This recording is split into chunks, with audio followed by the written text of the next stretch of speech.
Irmãos, nós vamos então à mensagem de Deus nesta manhã, do dia do Senhor, e vamos para isso a palavra do Senhor. Abrimos no Evangelho de João, capítulo 4. O Evangelho de João, no seu capítulo 4, narra a conhecida história do encontro de Jesus com a mulher samaritana. Nós vamos, irmãos, dividir essa narrativa do encontro de Jesus com a mulher samaritana em duas partes.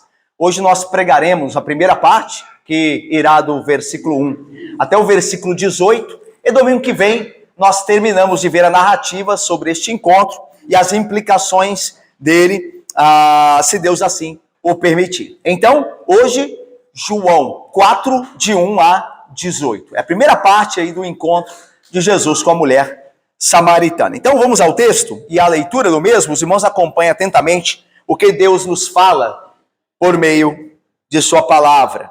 Olha o que Deus diz através do evangelista e apóstolo João.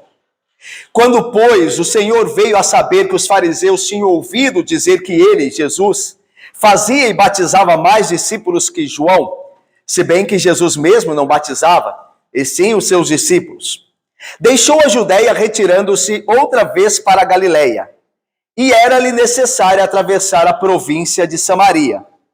Chegou, pois, a uma cidade samaritana chamada Sicar, perto das terras que Jacó dera a seu filho José. Estava ali a fonte de Jacó. Cansado da viagem, assentara-se Jesus junto à fonte por volta da hora sexta. Nisto, veio uma mulher samaritana tirar água. Disse-lhe Jesus: dá-me de beber, pois seus discípulos tinham ido à cidade para comprar alimentos. Então lhe disse a mulher samaritana: como, sendo tu judeu, pedes de beber a mim, que sou mulher samaritana? Porque os judeus não se dão com samaritanos. Replicou-lhe Jesus: se conheceras o dom de Deus e quem é o que te pede, dá-me de beber, tu lhe pedirias, e ele te daria água viva. Respondeu-lhe ela: Senhor, tu não tens como atirar, e o poço é fundo. Onde, pois, tens a água viva? És tu, porventura, maior do que Jacó, nosso pai, que nos deu o poço, do qual ele mesmo bebeu, e bem assim seus filhos e seu gado?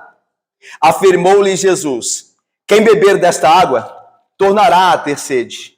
Aquele, porém, que beber da água que eu lhe der, nunca mais terá sede. Pelo contrário, a água que eu lhe der será nele uma fonte a jorrar para a vida eterna. Disse-lhe a mulher: Senhor, dá-me dessa água, para que eu não mais tenha sede, nem precise vir aqui buscá-la. Disse-lhe Jesus: vai, chama teu marido e vem cá. Ao que lhe respondeu a mulher: não tenho marido. Replicou-lhe Jesus: bem disseste, não tenho marido, porque 5 maridos já tiveste, e esse que agora tens não é teu marido. Isso disseste com verdade. Vamos orar? Ó Deus santo e bendito, Pai, estamos reunidos no teu dia, como teu povo, diante da tua palavra, ó Deus. Fala-nos, Pai, por meio dela, pela água viva que o Senhor nos deu, que é o teu Santo Espírito. Ó Deus, mata a nossa sede, ó Deus. Mata a nossa sede espiritual. Ó Deus, nos livrando do pecado, das cisternas rachadas, da satisfação deste mundo, e nos dando em Cristo a vida eterna e a plena satisfação. Assim nós oramos, pedindo a tua bênção sobre a pregação e ouvir dela, em nome de Jesus, com perdão dos pecados. Amém.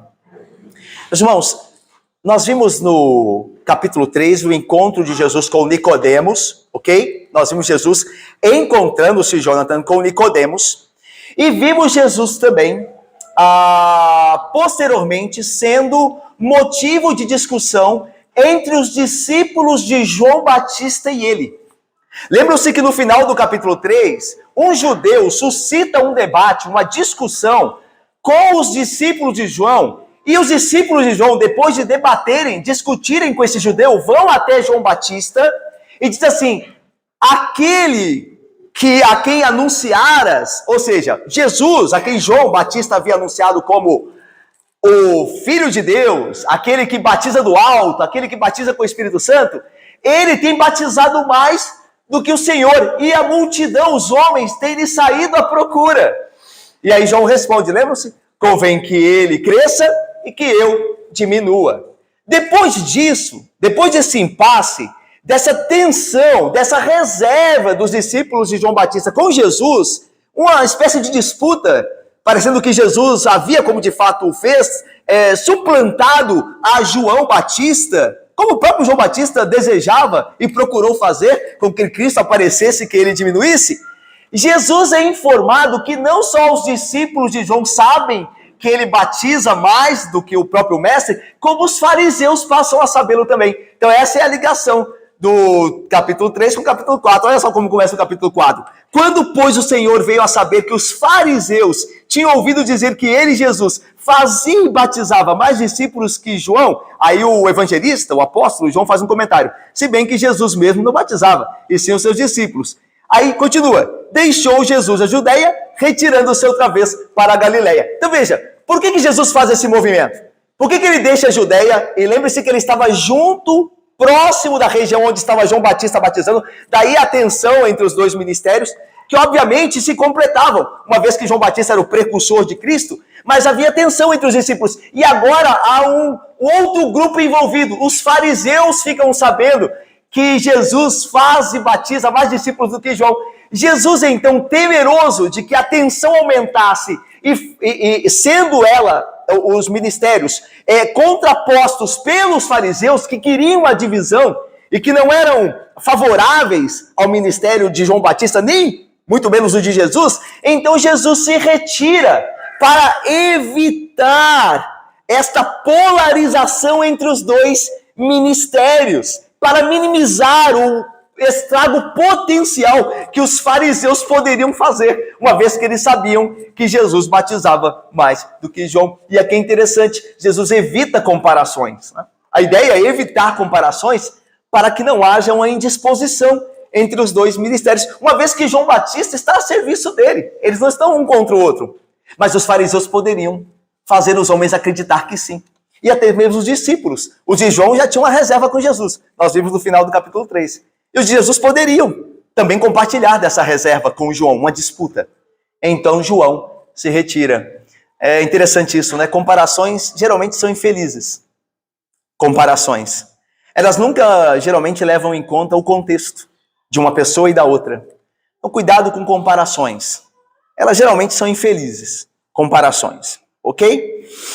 Mas então diz que Jesus deixa a Judeia por conta disto, que nos é anunciado aqui, quando os fariseus saberem que ele estava batizando mais discípulos de João. E lembra que aqui João, o evangelista, o apóstolo, faz um comentário, né? Se bem que Jesus não batizava, e sim os seus discípulos. Na verdade, os discípulos eram os agentes de Jesus para o batismo. Então, os discípulos de Jesus batizavam sob a sua autoridade. Porque em outro lugar diz lá que Jesus batizava.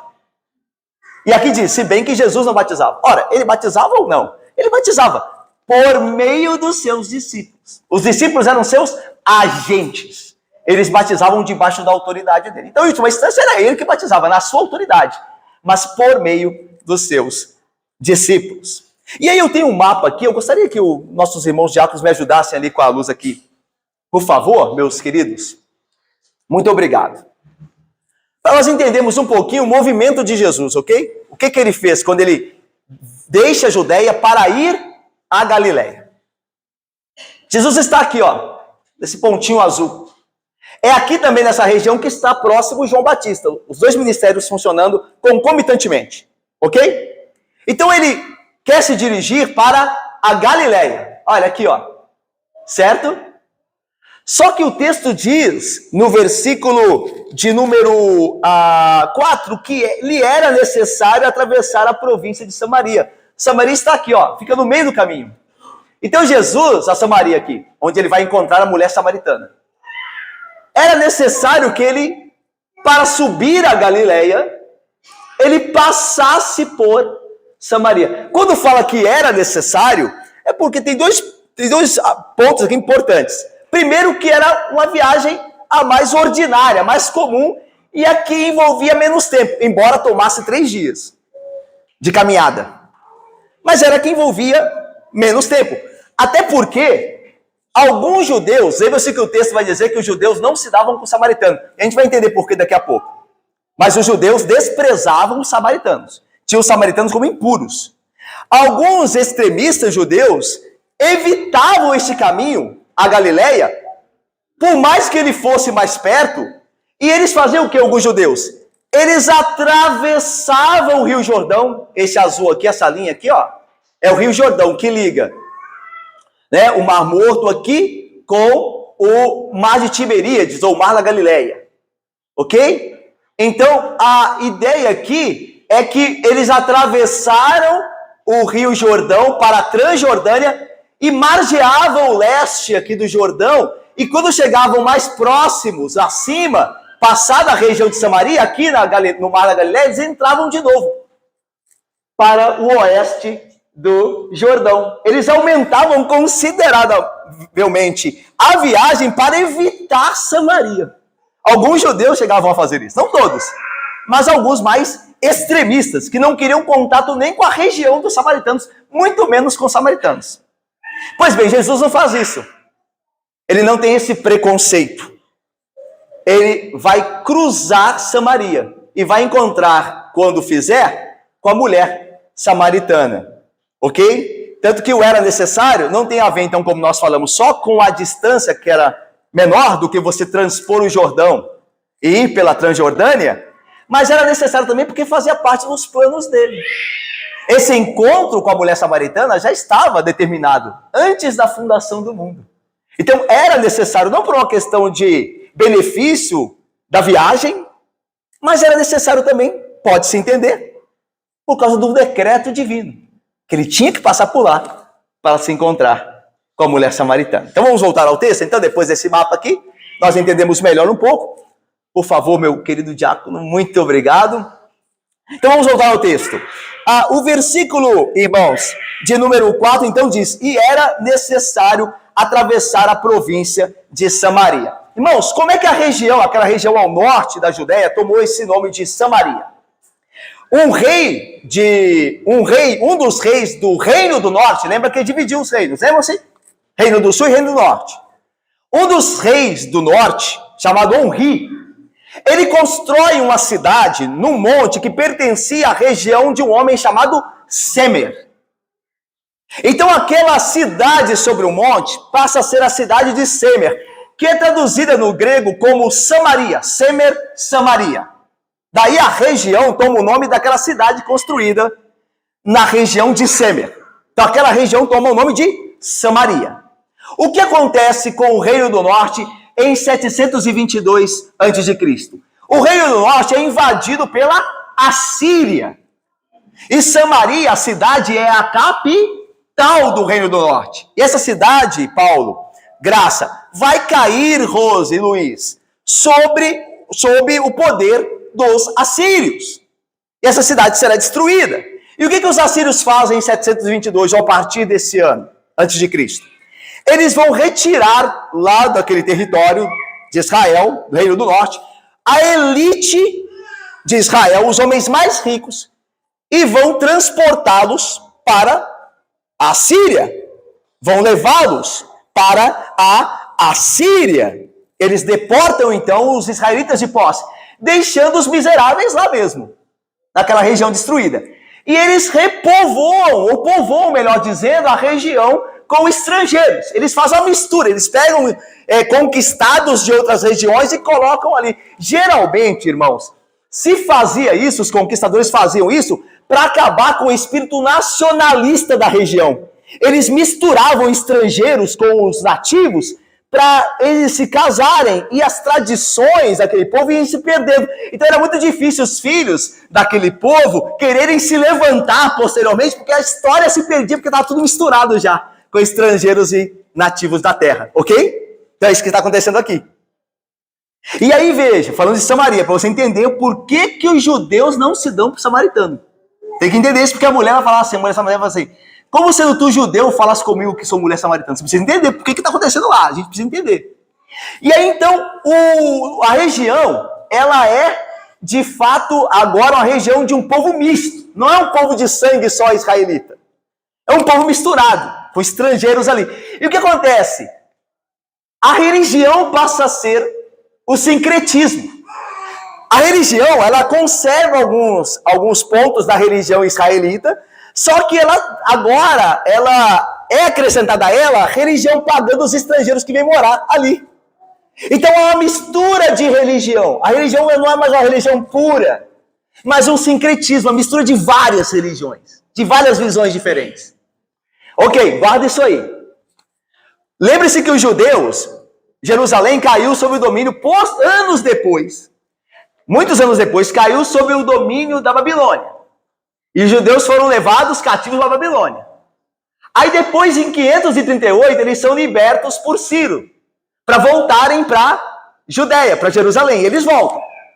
Quando eles voltam, eles encontram, próximos dele, ali ao norte, aquela região dos samaritanos, cheio de paganismo, cheio de mistura de sangue. Não são mais irmãos, mas é uma mistura mais que não é israelita. E a religião é corrompida. E quando Neemias vai reconstruir Jerusalém, com Esdras e Neemias, o templo, os muros, os samaritanos oferecem ajuda, e uma ajuda que dava para desconfiar, quem lê o livro de Neemias sabe do contexto, e os judeus não querem os samaritanos vindo porque eles têm uma religião corrompida, eles podem prejudicar a religião dos judeus, que foi preservada por Deus, mesmo lá na Babilônia, através de Daniel.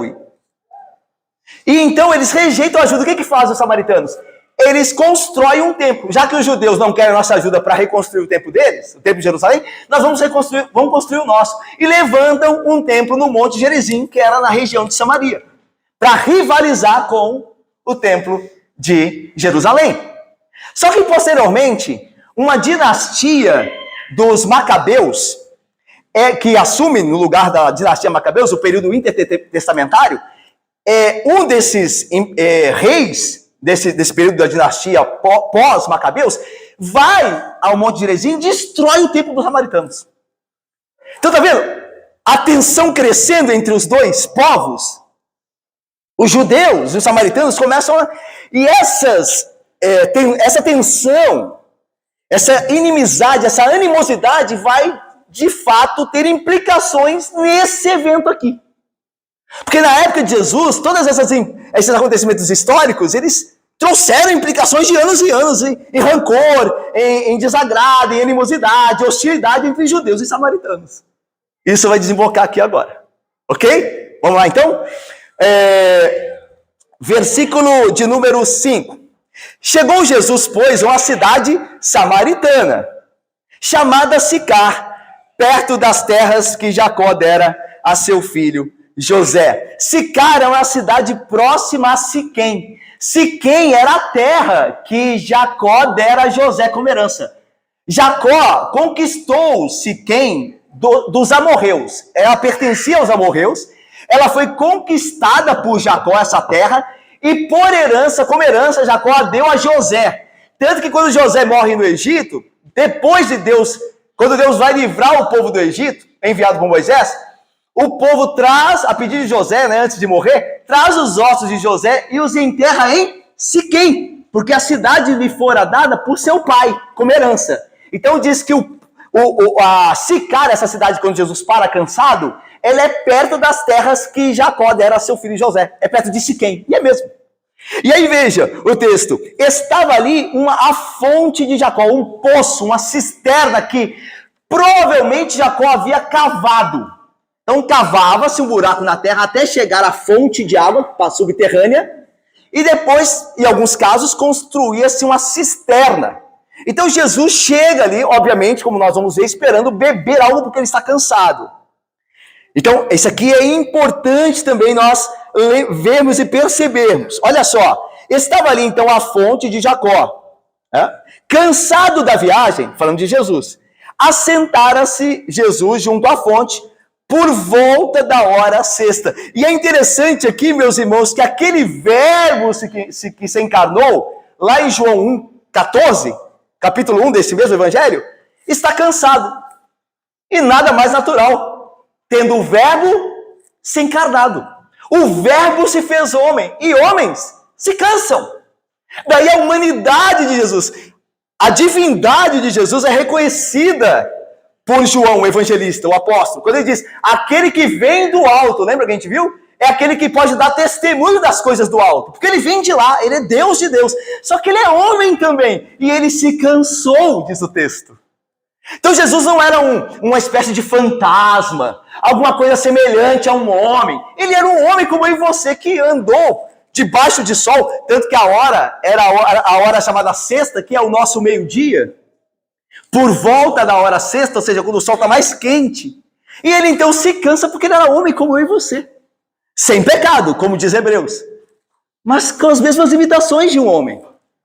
Ok? E aí veja mais. O texto diz que ele, cansado da viagem, assentara-se, melhor dizendo, junto à fonte, aquela fonte que estava ali, a fonte de Jacó, ali em Sicar, por volta da hora sexta. Agora veja o versículo 7, ele diz algo inusitado. Nisto, eis que veio uma mulher samaritana tirar água. Então veja só, nós somos introduzidos, irmãos, a uma mulher samaritana aqui. E é interessante o contraste que João, muito provavelmente o evangelista, faz com a mulher samaritana aqui e Nicodemos, o judeu do capítulo 3. Ambos são encontros de Jesus, não são? Jesus encontra com Nicodemos, Moisés.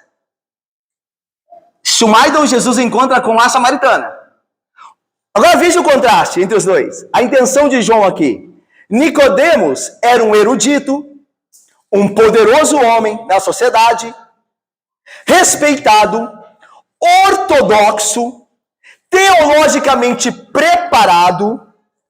Já a mulher samaritana, ela era inculta, sem influência, desprezada, capaz somente da religião popular. Ela estava longe de Jerusalém. Ela não tinha acesso aos mestres de Jerusalém. Nicodemos tinha. Então, teologicamente, Nicodemos está preparado. É alguém que conhece teologia. Ela não. Tanto que Jesus vai dizer, os judeus falam do que sabem. Vocês, samaritanos, não conhecem. Ele vai dizer isso à mulher samaritana.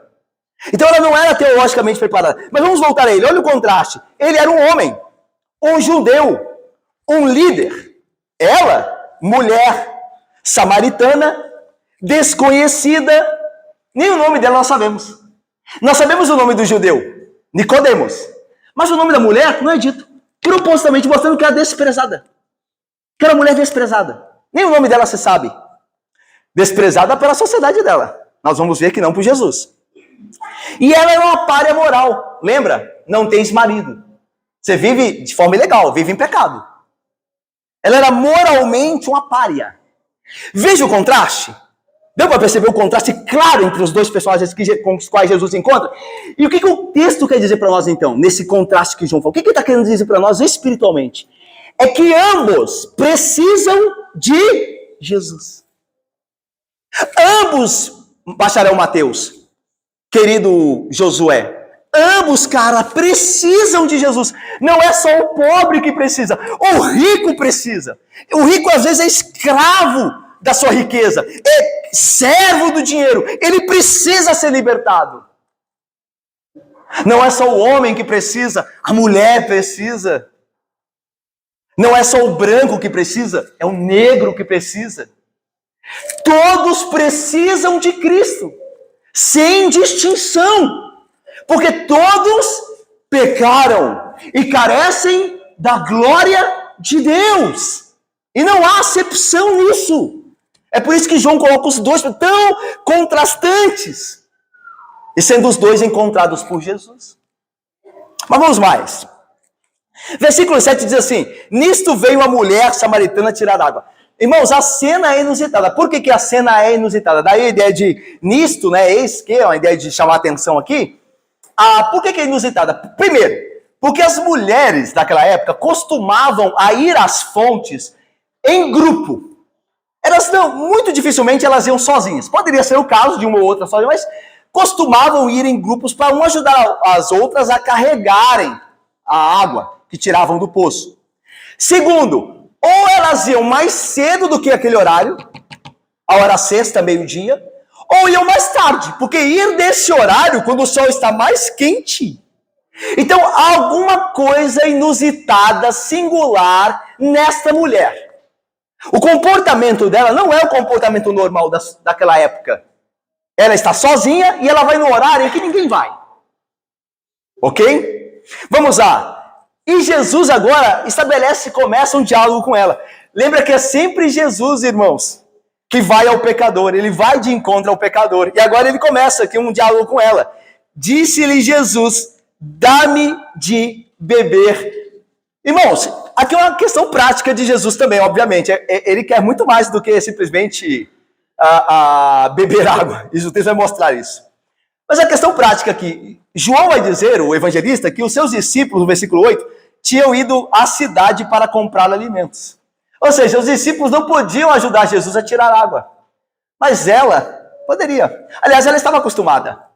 Tanto que ela diz, né, dá-me de beber, posteriormente ela fala, dá-me de beber dessa água viva para que eu nunca mais venha aqui. A ideia é que ela vinha naquele horário, que ninguém ia, mas ela vinha repetidas vezes, porque ela precisava de água. Então a ideia é de que ela poderia ajudá-lo. E os seus discípulos não estavam ali porque eles tinham ido comprar alimento na cidade. E aí agora veja a surpresa da mulher. Versículo 9, vamos ver juntos? Leiamos. Então lhe disse...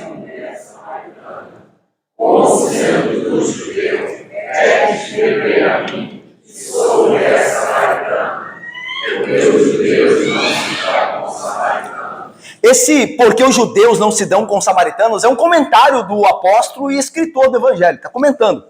A mulher disse isso por quê? Porque os judeus não se dão com samaritanos. E aí nós vimos o contexto, lembra? O contexto de Samaria e os judeus e tudo que aconteceu no passado. Isso desemboca aqui agora. Então, a pergunta da mulher não é surpreendente. Ela percebe em Jesus o judeu e o modo de falar. Quando Jesus fala com ela, ela percebe que está lidando com o judeu. Ela diz, como sendo tu judeu, falas comigo, pede beber a mim, mulher samaritana. Então, os anos de animosidade entre judeus e samaritanos eram sentidos agora na relação prática do dia a dia. Na questão de pedir água, solicitar água a alguém. Acrescenta-se a essa animosidade a tradição entre líderes judeus, entre códigos de judeus. Havia um código, né, o Mishnah, um código, um comentário de uma lei, leis dos judeus, que diziam que a mulher samaritana era desprezível. Havia no Mishnah, no código de leis entre os judeus, dizendo que a mulher samaritana, ela menstruava desde o berço. Obviamente, essa é uma invenção, mas era ali nascida entre os judeus. E que ela era sempre imunda por isso. Não podia chegar perto de uma mulher samaritana de forma nenhuma. Vocês se lembram que a sociedade dos judeus naquela época desprezavam as mulheres. Não é a Bíblia que desprezava, eram os judeus pecadores que faziam isso. A Bíblia está relatando só o que era feito. Ok? E as mulheres samaritanas mais ainda. Porque não eram só mulheres, que já eram meio escanteadas naquela época, como era a samaritana, para piorar. Porque ela diz, como falas comigo, mulher samaritana? Mas Jesus quebra aqui o protocolo social. As regras sociais são quebradas por Jesus. E aqui eu passo a duas aplicações aqui, irmãos. A Bíblia diz assim, Jesus foi conversar com a mulher samaritana, né? E ninguém conversava com a mulher samaritana, nenhum dos judeus, certo? Porque não era conveniente, segundo as formalidades ali da sociedade judaica. Mas a Bíblia diz assim, Tiago vai dizer assim, meus irmãos, não tenhais a fé em nosso Senhor Jesus Cristo, Senhor da glória, em acepção de pessoas. Não haja discriminação de pessoas no meio de vocês que creem em Jesus Cristo. Essa não é a fé dos crentes. A fé dos crentes não promove esse tipo de preconceito. E continua, Colossenses 3,11, Paulo dizendo, em Deus não pode haver grego nem judeu, circuncisão nem incircuncisão, bárbaro, cita, escravo, livre. Não há diferença nenhuma dessas condições, porém Cristo é tudo em todos. Irmãos, quão contrário é o preconceito no meio dos crentes. Preconceito por posição social, cor da pele, etnia. Isso é anticristão. Isso não está de acordo com a fé que temos em Cristo Jesus, que é tudo em todos.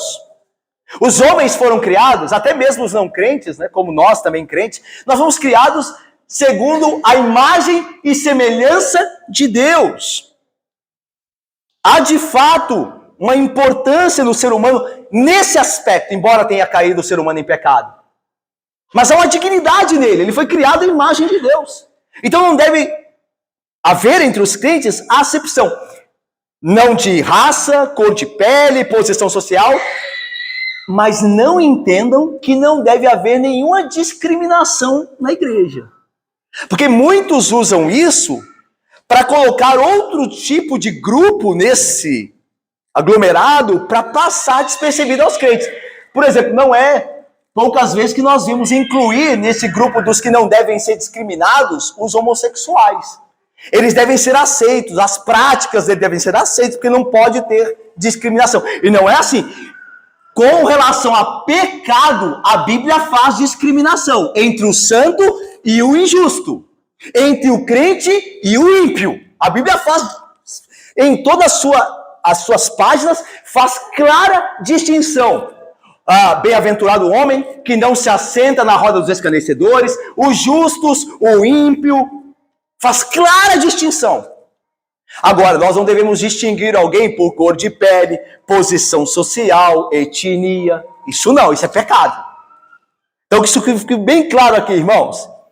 É bom lembrarmos que devemos sim entender que os homens foram criados à imagem de Deus e devem ser respeitados como homens, como criaturas de Deus, e não deve haver entre nós nenhuma acepção, nenhum preconceito desse tipo.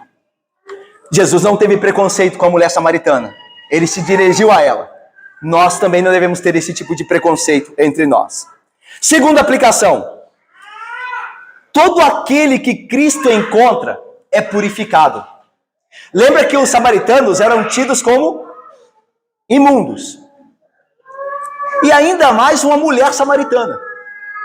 Mas Jesus não se importa em estabelecer um contato com ela. Porque, diferentemente, quando nós mantemos contato com algo impuro, nós nos tornamos impuros. Por isso nós devemos fugir do pecado, para que ele não nos torne impuros. Mas Jesus, quando ele entra em contato com quem é impuro, ele torna puro. Lembra do leproso? Isso no campo físico. O leproso era alguém que ninguém encostava nele, porque cria-se que se encostasse no leproso, a lepra passaria. Hoje a gente sabe que a hanseníase não é assim. Ela não passa por um contato simples, não frequente. Não é assim. Mas naquele tempo tinha esse medo. Mas Jesus toca no leproso. Jesus vai ao leproso e é o leproso que é purificado. E não Jesus que se torna impuro. Porque todo aquilo que Jesus toca, purifica-se. Daí uma aplicação para nós. Se você foi encontrado por Cristo, eu e você, e Ele nos achou e nos escolheu para a vida, e nós temos comunhão com Ele e Ele conosco, você e eu não podemos viver mais no pecado. Se você e eu temos praticado impureza, é porque nós não conhecemos a Cristo. É porque Ele não nos encontrou. É porque Ele não nos tocou. O seu Espírito não está em nós, se nós vivemos no pecado. Nós pecamos, infelizmente, mas nós não temos o pecado como meio de vida. Nós não vivemos dia a dia pecando, não podemos. Se em nós permanece a santa semente. Aquele que é nascido de Deus não pode viver na prática do pecado. O que é nascido de Deus não vive pecando. Ele cai e tropeça, mas não é uma prática de vida. Daí, irmãos, tudo que Jesus toca, Ele purifica. Tudo que Jesus salva, Ele santifica. Vamos então, versículo 9, a mulher perguntou: como é sendo tu judeu, pedes de beber a mim que sou samaritana, mulher samaritana? Aí Jesus responde, olha aí, vamos juntos? Veja aí, eu vou ler para os irmãos. Replicou-lhe Jesus: se conheceras o dom de Deus, e quem é o que te pede, dá-me de beber, tu lhe pedirias, e ele te daria água viva. Irmãos, se você conhece, Jesus diz à mulher, se conheceras o dom de Deus. Alguns teólogos vão dizer que o dom de Deus aqui é a Torá, é a lei. É a lei e os profetas, é aquilo que Deus deu ao seu povo. Deus se revelou ao seu povo pela lei e pelos profetas. Os samaritanos não criam nos profetas. Lembra que a religião era corrompida, misturada? Os samaritanos só criam na Torá, na lei de Moisés. Eles não criam nos profetas. Já os judeus criam na lei e nos profetas. E Jesus também, ele veio cumprir a lei, então os samaritanos estavam errados. A mulher samaritana não conhece os profetas. Por isso Jesus diz, se você conhecesse o dom de Deus, se você conhecesse o que os profetas disseram acerca de mim, você me pediria água e eu te daria água viva. Sabe por quê? Porque os profetas falaram que Deus daria ao seu povo, aos pecadores arrependidos, água viva. Como ela não conhecia os profetas, ela não sabia dessa profecia. Mas ela está na Bíblia, em vários profetas. Olha só, lá em Jeremias diz assim, porque 2 males cometeu o meu povo. Deus dizendo, a mim me deixaram o manancial de águas vivas. E cavaram cisternas rachadas que não retêm águas. Deus se chama nos profetas de um manancial de águas vivas. Jesus diz, eu te daria água viva. Quem é o Deus do Antigo Testamento? É Jesus. Porque Deus diz no Antigo Testamento, eu sou um manancial de águas vivas. E Jesus diz, eu te daria água viva. Mas olha mais, vamos lá. Em Zacarias, o profeta diz assim, naquele dia também sucederá que correrão de Jerusalém águas vivas, metade delas para o mar oriental, e a outra metade até o mar ocidental. No verão e no inverno sucederá isso. Então veja, Deus diz, o meu povo deveria vir a mim um manancial de águas vivas. Mas mesmo a um povo rebelde que não vai ao manancial de águas vivas, Deus promete que de Jerusalém fluiria águas vivas. E tomaria o mundo, daí a ideia de a parte oriental, a parte ocidental, no inverno e no verão, ou seja, em todo lugar, em todo tempo, as águas vivas do Senhor alcançarão os pecadores. E essas águas purificam, segundo os profetas. Isso está, não vou ler, mas isso está em Isaías 1, 16, 18, Ezequiel 36, 25 e 27, para citar alguns textos. Irmãos, essa água purificadora que vem de Deus, que Deus dá, esse manancial de águas vivas, é Jesus Cristo. Quando ele derrama o seu Espírito, ele purifica, ele lava. Lembra que diz que os homens são lavados, são regenerados pelo lavar do Espírito Santo. O apóstolo vai dizer, o lavar regenerador do Espírito. Então é Jesus que está dizendo, olha, eu sou o manancial. Se você me conhecesse, você pediria para mim água viva e eu te daria. A ideia de, você pediria a mim o Espírito Santo para lavar você dos seus pecados. Lembra? Eu não tenho marido? Para lavar você dos seus pecados. E você teria água viva. Lembra a ideia de Espírito e água em Nicodemos? Ninguém pode nascer de cima do Espírito. Lembra, o Espírito sopra onde quer? É o assunto de Jesus e Nicodemos. E aí diz assim, todo aquele que é nascido da água e do Espírito. E aqui de novo, você me pediria água viva e eu te daria a ideia de nascer de novo. Você precisa, assim como Nicodemos, você tem que nascer de novo. E aí olha só o que a mulher responde. Respondeu-lhe ela, Senhor, tu não tens como atirar, o poço é fundo. Onde, pois, tens água viva? És tu, porventura, maior que Jacó, nosso pai, que nos deu o poço do qual ele mesmo bebeu, e bem assim seus filhos e seu gado? A ideia aqui é que a pergunta da mulher, a resposta à pergunta da mulher é meio irônica. Alguns teólogos acham que ela foi meio irônica aqui. Ela foi meio cética. Ela diz assim, Senhor, tu não tens como tirar, o poço é fundo. A ideia de água viva, ela entende literalmente. Ela entende que a água viva é aquela água que é achada, né, ali, subterrânea, depois de cavasse muito, encontrar a água que vem da fonte, por baixo da terra. Então a ideia, olha, você não tem como achar essa água, está entendendo terrenamente. Essa água está muito funda. Aí diz, és tu maior do que Jacó, nosso pai? Foi ele que cavou. Esse poço, irmãos, quem visita a antiga região ali de Sicar e Siquém, esse poço até hoje está lá. E é bem provável que seja mesmo o mesmo poço. Os arqueólogos entendem que o poço que é apresentado ainda hoje como Poço de Jacó naquela região, é o Poço de Jacó. Ele tem hoje 30 metros de profundidade, mas é possível que na época de Cristo ele fosse mais fundo ainda. Então a mulher samaritana diz, tu não tens como cavalo chegar na água viva, na fonte. És tu maior do que Jacó? E aí mostra a ignorância dela. Ela quer ser irônica, mas a ironia é que ela revela a ignorância dela acerca de Jesus. Por quê? 2 pontos. Jesus traz uma água não do fundo, não da terra, mas do céu, porque a água viva é o Espírito Santo, aquele que nascer do alto, não precisa cavar para achar, é enviado do alto. E segundo, que ele é incomparavelmente maior do que Jacó. Ele é muito maior do que Jacó. Então ela comete 2 erros aqui. Achar que Jesus não pode dar água viva, porque não pode cavar muito fundo, e achar que Jacó é maior do que Cristo. E aí veja que Jesus afirma. E é interessante, irmãos, que ela faz uma pergunta cética, e Jesus mesmo assim responde, né? É bem provável, viu, irmãos, que seja cética aqui, tá? Os estudiosos creem que a maneira de perguntar pode ser assim, meio que menosprezando, meio que desconfiando de Jesus. Quem você é, maior que Jacó? E a ideia é que Jesus mesmo assim tem paciência com ela e responde. Olha só, versículo 13. Vamos ler juntos? 13 e 14? Leiamos. Afirmou-lhe Jesus.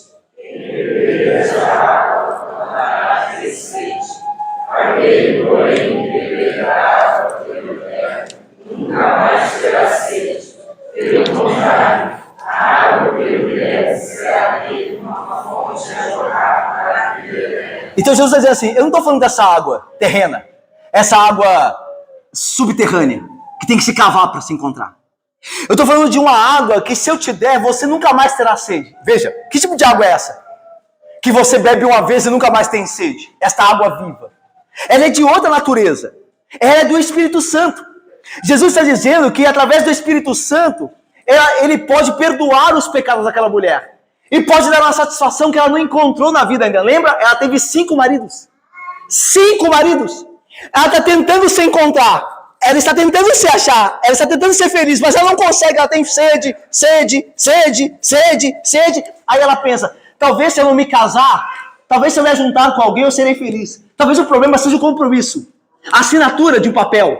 Então agora eu vou partir para o ajuntar, morar junto. E aí serei feliz. E ela não é feliz. E Jesus disse, esse não é seu marido, você está contra a lei, você está em pecado. E não pode ter felicidade em pecado. Veja então a ideia, é o que pensam hoje, do mesmo jeito. Às vezes andam fazendo assim, ao invés de casar não, casar dá divórcio, quem casa dá problema, vamos juntar. É a mesma coisa, tentando ser feliz por meio de um relacionamento amoroso. É o que essa mulher está tentando, e Jesus diz, você terá sede para sempre, se você for essa cisterna rachada. Mas se você beber de mim, se você tiver o meu espírito, peça eu te darei, e você nunca mais terá sede. O problema do divórcio, o problema não é que o cônjuge é imperfeito. Senão não sobra ninguém aqui. Senão não sobra um casamento aqui. O problema é esse, o problema é a nossa vida com Cristo. Sabe qual é o problema do seu casamento? É a sua vida com Cristo. Esse é o problema. É que você está confiando no casamento, naquela cisterna que é rachada por natureza, porque eu e você somos pecadores. E você confiou na sua esposa, no seu marido, como a água viva, e ele não é. Ele é uma cisterna rachada. Na melhor das hipóteses. Mas você precisa beber de Cristo. Você precisa ir a Cristo. E quando você for a Cristo, então Cristo endireitará o seu caminho. É isso que Jesus está falando. Olha o que o Antigo Testamento diz. Sobre o Espírito de Deus saciar a sede. Porque derramarei, diz Deus através de Isaías, água sobre o sedento e torrentes sobre a terra seca. Derramarei o meu espírito sobre a tua posteridade e a minha bênção sobre os teus descendentes. Veja, derramarei água sobre o sedento. Aí Jesus diz, você beberá da água que eu te der e nunca mais você terá sede. Jesus está cumprindo o que Deus disse por Isaías. É Jesus que é esse Deus que satisfaz com o seu espírito. Depois de Isaías 49 diz assim, não terão fome nem sede. A calma, nem o sol os afligirá, porque o que deles se compadece, os guiará e os conduzirá aos mananciais de água, não teremos nem fome, nem sede. Então, Jesus está cumprindo o que os profetas disseram. Ele é a água viva, ele que, de fato, satisfaz o sedento no deserto deste mundo. Mas olha agora, isso aqui é muito importante. No capítulo 55 de Isaías diz assim, é um convite que Deus faz. E é um convite que Jesus, como Deus, está fazendo àquela mulher agora. Olha o que Deus diz em Isaías 55. Todos vós, os que tendes sede, vinde às águas, vinde a mim e vivereis. Vós, os que tendes sede, diz Deus em Isaías 55, vinde a mim e vivereis. Jesus diz à mulher, peça a mim água viva, e você nunca mais terá sede. Está vendo? Agora, o mais importante para a gente entender os últimos 2 versículos é o que vem logo em seguida, no mesmo capítulo de Isaías 55, depois que Deus faz o convite de vir a ele e beber da água dele. Irmãos, nós não podemos sair daqui sem isso aí. Isso aqui é importante. Isaías 55 começa com o convite de Deus. Vinde a mim e bebam da água para que vocês vivam.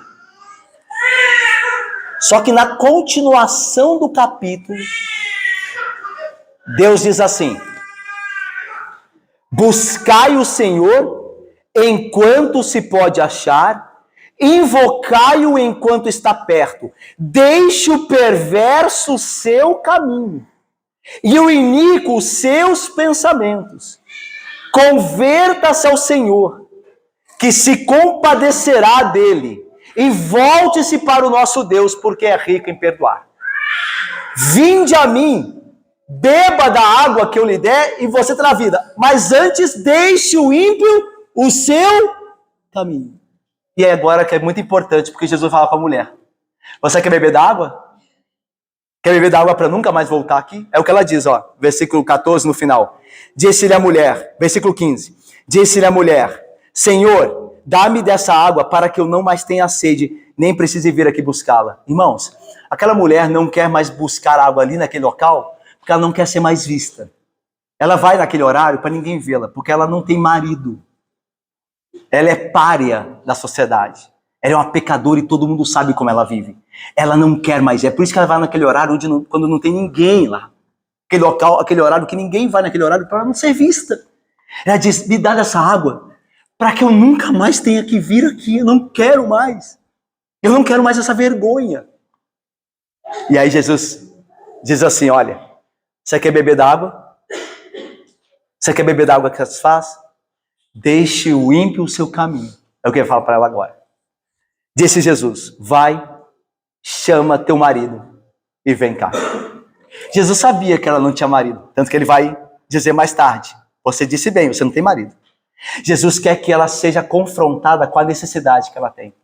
Ela não tem necessidade de água, ela tem necessidade de abandonar o pecado. O que ela precisa mesmo é deixar o pecado.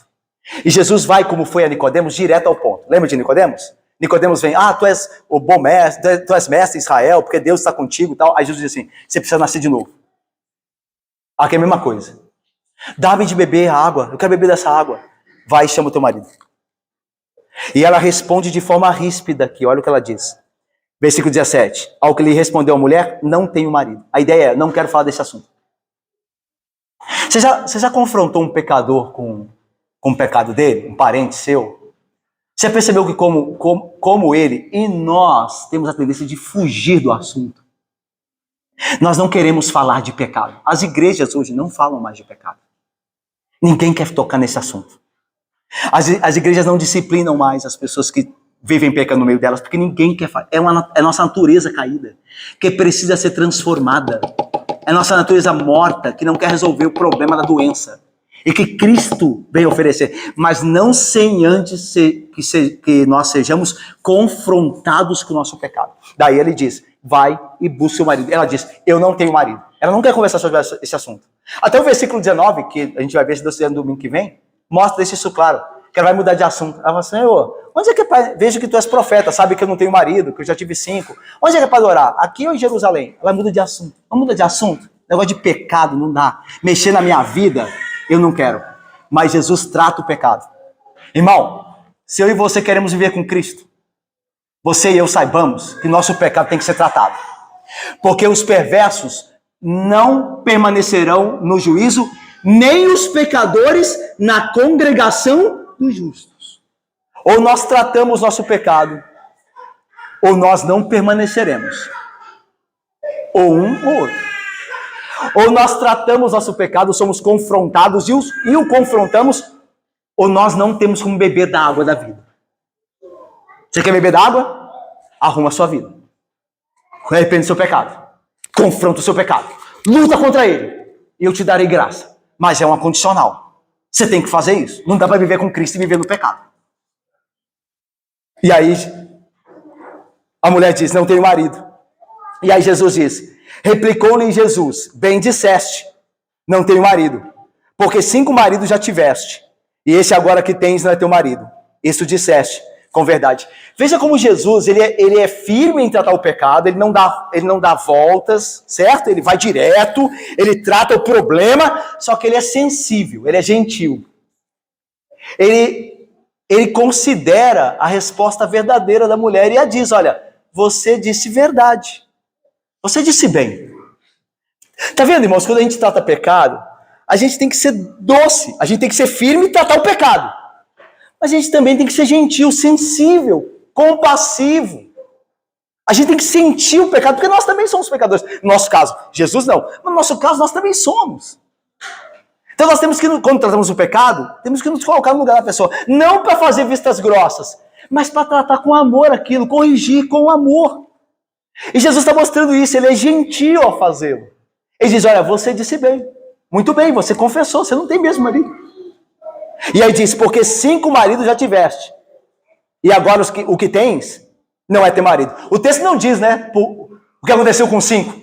Se foram divórcios todos eles, se morreram todos eles, se alguns foram divórcios, alguns morreram, mas a ideia é de que essa mulher está procurando a água viva no relacionamento amoroso e não encontra. Ou por morte, e aí cai na infelicidade, ou por divórcio.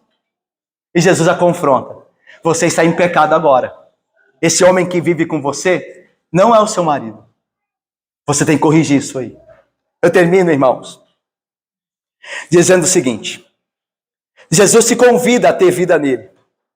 A ter satisfação permanente. Quem beber dessa água que eu dou, nunca mais terá sede. Mesmo em um deserto, como esse mundo é possível ter alegria e vida na graça que Jesus concede a nós pecadores. Mesmo nesse mundo que é um deserto. Mesmo nesse mundo em que nós colocamos nossas esperanças em cisternas rachadas, rotas. E nós somos sempre frustrados. Uns colocam na política, se frustram.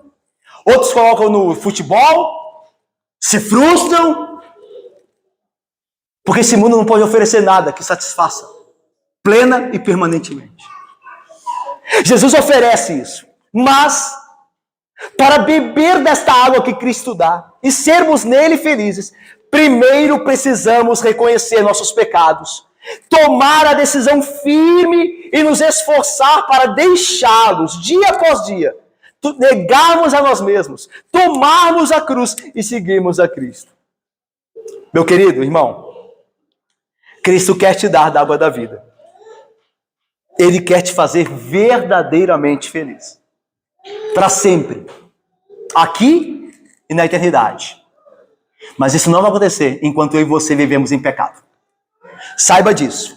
Se eu e você vivemos no pecado, nós morreremos no pecado. Nós morreremos no pecado. Agora, se pelo poder de Deus, você se colocar contra o pecado, Deus muito te abençoará pelo poder dele.